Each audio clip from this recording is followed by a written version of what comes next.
கண்களை மூடி பக்தியோடு நாம் ஜெபிப்போமாக. என்றும் வாழும் எல்லாம் வல்ல இறைவா,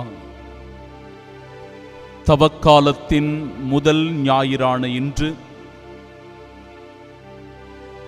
சோதனைகளை வெல்வது எப்படி, வாழ்வில் வருகிற துன்பங்களை எதிர்கொள்வது எப்படி, துன்பத்திலோ சோதனையிலோ விழுந்து விடாமல் இறைவனை சிக்கென பற்றி கொண்டிருப்பது எப்படி என்பதை அற்புதமாய் இறைவார்த்தை சொல்லிக் கொடுக்கிறது. இயேசுவே, பல்வேறு நேரங்களில், காலங்களில், சூழ்நிலைகளில் சோதனைகளுக்கு உள்ளாகின்ற தருணங்கள் அமைந்திருக்கிறது. தவறான பழக்க வழக்கங்களில் ஈடுபடுவதோ, பொறாமைப்பட்டு கோபப்பட்டு பிறருடைய மனதை புண்படுத்துவதோ,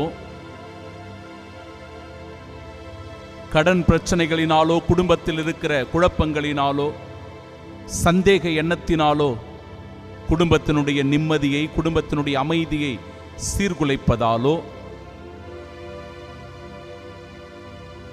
தனிப்பட்ட ஒரு வாழ்வில் ஒழுக்கம் இல்லாததனால், சோம்பேறித்தனத்தினால், தாறுமாறான வாழ்க்கையினால், இந்த ஆன்மாவை கரைப்படுத்தி வாழ்வதனாலும், ஆண்டவரே, இந்த சோதனைகளில் விழுந்து விழுந்து தீமை செய்கிறோம், உமக்கு எதிராக வாழ்கிறோம். இவ்வேளையில் உமது இரக்கத்திற்காக, உம்முடைய மன்னிப்பிற்காக இயேசுவே, இந்த தீமையை, இந்த சாத்தானை, இந்த சோதனைகளை வெல்வதற்குரிய ஆற்றலை, வல்லமையை, சக்தியை உம் தூய ஆவியின் வழியாய் எங்களுக்கு தந்தருளும்படியாக ஜெபிக்கிறோம்.